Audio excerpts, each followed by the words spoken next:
This is Jamie Drummond for Good Food Revolution. We are joined once again by the always wonderful Jill Bucaro, who's joining us all the way from Georgia once again.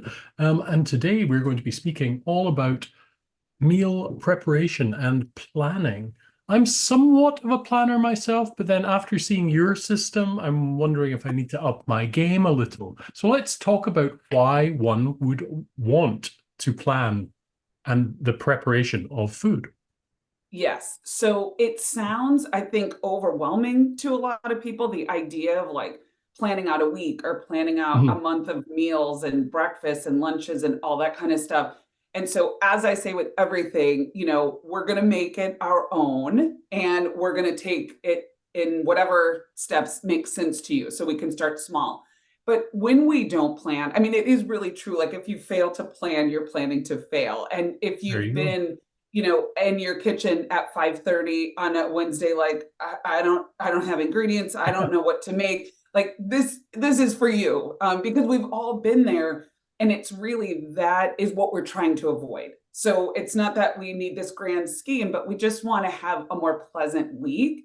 So when we don't plan, we usually end up spending more money Hmm. because we're buying things that we don't need or we don't use, or we're going to the store a little bit at a time, or we're eating out. We spend more time because we haven't really grouped our planning together. So it's like more time either going to the store or prepping meal to meal.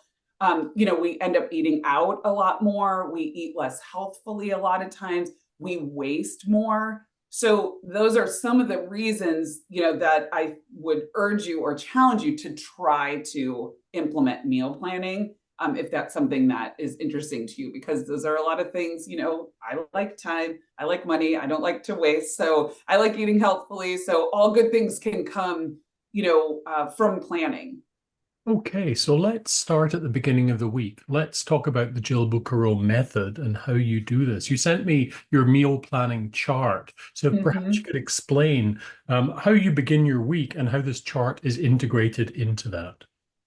So, the first thing you want to do is really determine what meals you and your family eat regularly, what you like, what you can prepare, and then um, figure out which of those meals share ingredients or which ingredients are spread throughout those meals. So, in the chart, you'll see I just kind of list on the side some meals that we have regularly in our family, and then I start listing the primary ingredients. And so, what this allows you to do is to match and kind of highlight similar or like items. So, for example, rice can be used in a burrito, in a baked dish, along stir fried veggies, under a piece of fish or chicken. Potato can be mashed in soups, taco filling. So in my family, tacos, stir fry, and like a bowl, they all use the same base ingredients. Sure. But for one, we put in a taco shell, one we put soy sauce on, and one we put, a garlic sauce on.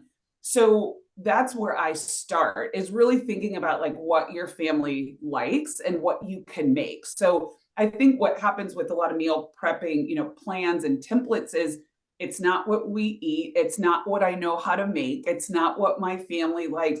And so it's very stressful and it Mhm. feels unnatural and overwhelming. So, first thing is to start with like, what meals do you like and can you make easily? And then matching those ingredients. So that kind of gets to that avoiding the waste of, oh, I bought this ingredient for this meal and this one ingredient for that meal and this broccoli for that and a carrot for that, but I didn't use it the rest of the week. And then especially with those perishable items, we end up wasting a lot. Sure. So that's a good first place to start.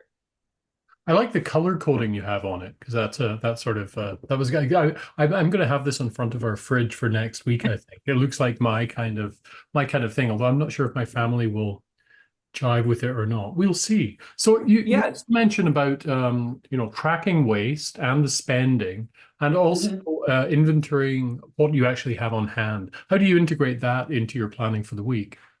Yeah. So what another challenge I'm offering to you is to track what you waste, what food you waste in a week. Right. And this can just give you an idea of what you might be overbuying, what you might be over preparing. So not only what are you throwing away from, your fridge or your pantry, but what are you scraping into the garbage, after every meal? So are you giving, your kids, for example, like more chicken or more casserole or more rice than they eat, and you're throwing it in the garbage? So this can just be an aha moment, an eye-opening moment for us, and the beginning of tracking, what we might want to make, how much we need to make. And if we put a monetary value on it, that sometimes hits home too. Oh my Sure. gosh, That's I right. threw away. I mean, and we average 30 to 40% food waste. And that's, from the store to the farm to our homes. And for an average family, I mean, that's a couple $1,000s a year that we're throwing away. So I think it's an impactful way to start, and maybe even motivate you or incentivize you to start planning. I hear Because you. when we plan, we waste less. And so seeing that and tracking that can just be a little bit of an eye opener. I have after reading a book about food waste recently, for the last 3 months, I have a tray. As soon as you open up the fridge door, there's a tray that says use me first, which is all of the perishables. And since I've done that, Mhm. we've actually been much better with the food waste. I think it was about Yeah. 4 months ago I started doing that, and it's worked an absolute dream.